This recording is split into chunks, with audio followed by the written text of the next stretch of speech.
नमस्कार, मी मेघा सुगरण मालवणीमध्ये आपल्या सगळ्यांचं स्वागत आहे। आज आपण आंबोळी आणि चटणी कशी बनवायची ती बघणार आहोत। आंबोळी बघा एकदम सॉफ्ट अशी मऊसूद अशी झालेली आहे। अगदी 2 दिवस ठेवलास तरी अशीच आंबोळी मस्त मऊ रवात आणि सोबत चटणी खोबऱ्याची चटणी बनवलेली आहे, खूप चविष्ट लागता। तर बघ किती मस्त खोबऱ्याची चटणी आणि मस्त अशी एकदम मऊ अशा आंबोळ्या योग्य प्रमाणात आपण कसे बनवू शकतो बघणार आहोत। मी सांगितलेल्या पद्धतीने जर तुम्ही आंबोळे बनवलात तर तुमचे आंबोळे पण मस्त असे मऊसूद होतील, अगदी जराही कडक व्हायचे नाही। आणि सोबतीची चटणी, तर चला बघूया आंबोळे कसे बनवतो। त्यासाठी असे जाडसर रेशनचे वगैरे तांदूळ घ्यायचे 4 कप। मापासाठी तुम्ही घरातलं खायचं पण कप घ्यावा आणि त्यात आपण हे 4 कप तांदूळ घ्यायचे। तांदूळ जाडसर किंवा कणी घेतलास तरी चालेल। तर आता हे बघा मी 4 कप तांदूळ घेतलंय। आता हे तांदूळ आपण बाजूक ठेवूया आणि आपण आता घेऊया उडदाची डाळ।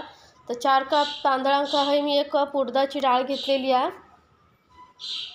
आणि ही उडदाची डाळ आपण एका भांड्यात घेऊया आणि आता ही डाळ पण जरा बाजूक ठेवूया। आणि आता आम्ही घेऊया तिसरा सामान, ता म्हणजे पोहे। कांदे पोहे जे पोहे वापरताव ते 1 कप पोहे मी घेतलेले आहेत। आणि हे पोहे आपण तांदळात घालायचे, तांदळाबरोबरच स्वच्छ धुवून घ्यायचे। म्हणून हे तांदळात मिक्स करून आपण धुवून घेऊया। आता डाळ आणि तांदूळ आणि पोहे 2-3 वेळा स्वच्छ पाणी यायचं चांगले धुवून घेऊया। बघा डाळ आणि पोहे तांदूळ बिंदू सगळं आपलं धुवून झालेलं। तर 8 तास आपण एका असा भिजत ठेवूया, साईडला झाकून ठेवायचा। 8 तासानंतर बघा डाळीतला पाणी मी थोडा वरचा काढून टाकलंय आणि आता आपण एका वाटून घेऊया। तर पहिली आपण डाळ वाटून घेऊया। मिक्सरच्या भांड्यात डाळ घेऊया। जर एकसाथ रवली तर घालायची, नाही तर 2 वेळा वाटून घ्यावा थोडी थोडी करून। तर ही माझी एकसाथ मिक्सरमध्ये रवा। तर मी आता ही सगळी डाळ वाटून घेतोय। डाळ आपण एकदम बारीक अशी वाटायची, जरा पण असं कण बिन ठेवता नाही, एकदम म्हणून थोडंसं पाणी घालायचं आणि चांगलं असे वाटून घ्यायची एकदम बारीक अशी। तर डाळ बघा आपली वाटून झालेली, एकदम गंधासारखी बारीक अशी वाटून घेतलेली आहे। आता ही डाळ आपण एका मोठ्या भांड्यात काढून घेऊया। तर बघा मी असं डबो घ्यावा किंवा मोठं टोप बीप घेतला तरी चालत। तर हे असं मोठं डबो घेतोय त्या कारण ह्या पीठ आंबल्यावर वर येतात, त्यामुळे ते भांड्याच्या बाहेर येऊक नको म्हणून भांडा जरा मोठाच घ्यावा। आता डाळ काढून घेतल्यानंतर आपण त्याच भांड्यात तांदूळ घेऊया आणि थोडेसे एकदम बारीक, अजिबात त्याच्यात कण ठेवताना असे एकदम बारीक वाटून घेतलेले आहेत। तर डाळ आणि तांदूळ आपला सगळा वाटून झालेला। आता या सगळे एकत्र करूया आपण। असा 2-4 मिनटं आपण असं मस्त असं फेटून घ्यायचं आहे, त्यामुळे डाळ आणि तांदूळ एकत्र मिक्स पण होतात आणि पीठ आपलं एकदम हलक्या होता, त्यामुळे पीठना लवकर येऊक मदत होतात। तर बघा असं मस्त अगदी 2-4 मिनटं तरी चांगली फेटून घ्यावा पीठ। आता ह्या पीठ आपण झाकून 7 ते 8 तास किंवा रात्रभर ठेवायचं आहे। तर मी या रात्रभर ठेवणार आहे। आपलं पीठ आंबट दिलेलं आहे। तर आता आपण चटणी बनवून घेऊया खोबऱ्याची। तर त्यासाठी आपण घेतलेलं आहे नारळ, अर्धो नारळ मी असं वरची साल काढून पाट काढून त्याचं काळी पाट आणि तुकडे करून घेतलेले आहेत। 3 घेतलेले हिरवे मिरच्या आणि 5-6 लसणाचे पाकळे घ्यायचे आणि साधारण 2 छोटे चमचे फुटाणा डाळ जे चिवड्यात घालता होते आणि थोडीशी तर हे सर्व साहित्य आपण मिक्सरमध्ये घालून बारीक वाटून घ्यायचा। तर आता खोबरा, मिरची, लसूण सगळं आपण एकसाथ मिक्सरमध्ये घालूया आणि वरून चवीनुसार मीठ घालूचा। तर आता याच्यात थोडा तुमका जसा हया कमी जास्त त्या प्रमाणात मीठ घाला। तर हा अर्धा चमचा मी मीठ घातलेला आणि थोडंसं पाणी घालूया, म्हणजे चटणी अगदी बारीक वाटली जाईल। जास्त पण पाणी घालू नका, नाही तर चटणी पातळ होईल। तर चटणी बघा आपली एकदम मस्त बारीक वाटून झालेली आहे। एका भांड्यात काढून घेऊया चटणी आणि आता एका आपण वरतून फोडणी द्यायची आहे। तर त्यासाठी मी गॅसवर ठेवलं आहे तडका पॅन किंवा कढईत वगैरे तुम्ही तडको दिला तरी चालत फोडणी। तर 2 चमचे साधारण तेल घेतलं आहे आणि तेलात आता गरम झाल्यावर थोडीशी घालूया राई। जर अशी तडतडली का याच्यात आपण घालूची 1 चमचा उडदाची डाळ। उडदाच्या डाळीमुळे ना चटणीत मस्त जबरदस्त टेस्ट येतात, अशी खाताना अशी कुरकुरीत लागतात, तर नक्की घालून बघा. तर राई आणि डाळ अशी थोडीशी बघा तडतडली चांगली आहे आणि थोडं कलर चेंज झाल्यावर ह्याच्यात घालूया सुकी लाल मिरची अशी तुकडे करून घालायचे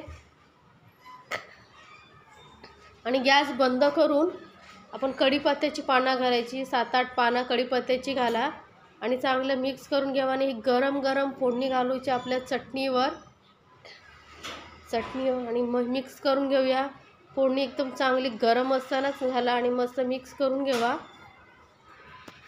आता ही चटणीत मस्तपैकी फोडणी मिक्स केल्यावर दिसक पण किती सुंदर आणि तेवढी चविष्ट अशी आपली ही खोबऱ्याची चटणी तयार झालेली आहे. तर आता चटणी आपण ठेवूया बाजूका आणि बघूया आपला आंबोळ्यांचा पीठ कसा येईल आता. तर बघा मस्त पीठ इलेलं डबो भरून इलेलो म्हणून मी तुमका सांगलं ना जरा मोठं असं डबो वगैरे घ्यावा. बघा पीठ किती मस्त फुलून इलेला आंबोळ्यांचं पीठ, नाही तर आता थोड्या वेळ पुरा भार येला असं म्हणून जरा मोठं डबो घेतलं की मस्त पीठ आतल्या हात राहतं. तर मिक्स करून घेऊया आधी ह्या पीठ आपण व्यवस्थित. मोठंसं असं चमचो घ्यावायचं आणि त्यांनी चांगला मिक्स करून घ्यावायचा ह्या पीठ. आणि आता ह्याच्यात आपण मीठ घालूया चवीनुसार. तर बघा एका वाटीत घेतलं आहे मी मीठ आणि त्याच्यात थोडंसं पाणी घालूया आणि मिक्स करून मीठ घालूया. नाही तर काय होतं जर असंच मीठ घातला तर ह्या पिठामध्ये काहीतरी एका साईडकाच मीठ राहतं आणि मग आंबोळीत व्यवस्थित मिक्स व्हायचं आणि खारट लागत काहीतरी, म्हणून पाण्यात मिक्स करून घातले की पिठामध्ये अगदी मीठ व्यवस्थित मिक्स होता. आणि परत व्यवस्थित 1-2 मिनटं चांगलं आपण फेटून घेऊया म्हणजे पीठ पण मिठात मस्त मिक्स व्हायत आणि पीठ पण हलक्या व्हायत थोडा. आता ह्या मी भिड्याचं तवो घेतलेलो आहे बघा. भिडं असं येतात त्या घ्यावा किंवा तुमच्याकडे नॉनस्टिक पॅन असतात त्या घेतला तरी चालत, पण आंबोळ्यांची खरी चव तर भिड्यावरच येतात म्हणून मी हे भिडं घेतलं आहे. आणि एक कांदा असं बघा असं बारीक असं वरसून कापून घेतलेलं थोडं आणि एक चमचो असं आतमध्ये रवायचं म्हणजे तेल लावून बरा पडता. अर्धं असं कापून घ्यावायचं आणि असं तेल मस्तपैकी असं फिरवायचं म्हणजे बघा तेल किती व्यवस्थित लागतं सगळीकडे सगळ्या बाजूने भिड्यावर तुम्ही आंबोळ्या बनवून बघा. मस्त अशी जाळी पण येतात आणि मस्त असे आंबोळे तयार होतात त्याच्या भिड्यावर. आता असं खोलगट चमचो वगैरे किंवा वाटी घ्यावायची आणि त्यानंतर असं ह्या चमच्यानं आपण असं पीठ घालायचं. 1 चमचोभर पीठ बस होता. आता तुमचं चमचो कितपत हा त्यानुसार तुम्ही पीठ घाला. तर ही आंबोळी जरा जाडसरच असतात त्यामुळे थोडा जाडसर पीठ घालायचा आणि बस थोडासा असा फिरवायचा पसरवायचा आणि लगेचच आपण एका झाकून 1-2 मिनटं फक्त एकदम कमी गॅसवर ठेवायची. 2 मिनटानंतर आपण बघूया चेक करूया. बघा मस्त अशी आंबोळी आपली तयार झालेली आहे. तसं एकदम चपटं असं चमचो घ्यावायचो आणि अलगद असं त्याला वर करायचा आणि परत पलटून आपण अशी त्या साईडने पण शेकून घेणार. बघा मस्त जाळी पण इजली आहे आणि कलर बघा किती मस्त येलेलं आहे आंबोळ्यांचं. ते अशी पलटून फक्त 1-2 सेकंद तुम्ही शेकून घ्यावा बस. ही आपली आंबोळी तयार झालेली आहे. मी अजून एक तुमका आंबोळी दाखवते आहे. गॅस एकदम मीडियम टू लोवर ठेवायची. कांद्यानं तेल लावून घ्यावायचा चांगला. प्रत्येक वेळी जेव्हा तुम्ही आंबोळी घालणार तेव्हा भिड्यात तेल लावून घ्यायचा, नाही तर आंबोळी चिकटतेली. हे बघा 1 चमचोभर पीठ बस होता आणि हलक्या असं पसरवायचं गोल असा पसरवीत जावायचा बस. जाडसरच चांगली लागतं ही आंबोळी. तर आता लगेचच आपण याच्यावर झाकण ठेवायचं नाही तर आंबोळी वरसून वातड होतली. म्हणजे हे बघा मस्त जाळी बघा कशी छान पडलेली आहे, अगदी मस्त होल पडलेले आहेत आंबोळे का. आता पलटून घेऊया आपण आणि ही आपली मस्त असे जबरदस्त एकदम मऊसूद असे आंबोळे तयार झालेले आहेत. मी सांगितलेल्या प्रमाणात तुम्ही करून बघा. तुमका पण हे आंबोळे आवडती. प्रवासात वगैरे जायचं असतात काय ते आंबोळे नक्की बनवा. 2 दिवस जरी ठेवलास तरी अगदी नरम राहती आणि मस्त गरम गरम आंबोळे आणि त्याच्याबरोबर ही फोडणीची चटणी एकदम अप्रतिम लागतात. आंबोळी बघा तुमका बघूनच समजत असतात किती मस्त मऊ झालेली अगदी आणि जबरदस्त टेस्टी अशी ही आंबोळी चटणी खाऊन बघा आणि माका सांगा किसरू नको तुमका ही आंबोळीनी चटणी कशी वाटली. आणि अशा छान छान रेसिपीसाठी माझ्या चॅनलला सबस्क्राईब करू पण विसरू नको आणि सोबतच तुमच्या मित्रमैत्रिणींका पण सांगा म्हणजे ती पण बघतील. सुगरण मालवणी मेघा बघू सांगा आणि मस्त अशी आंबोळीची चटणीचा स्वाद घ्यावा.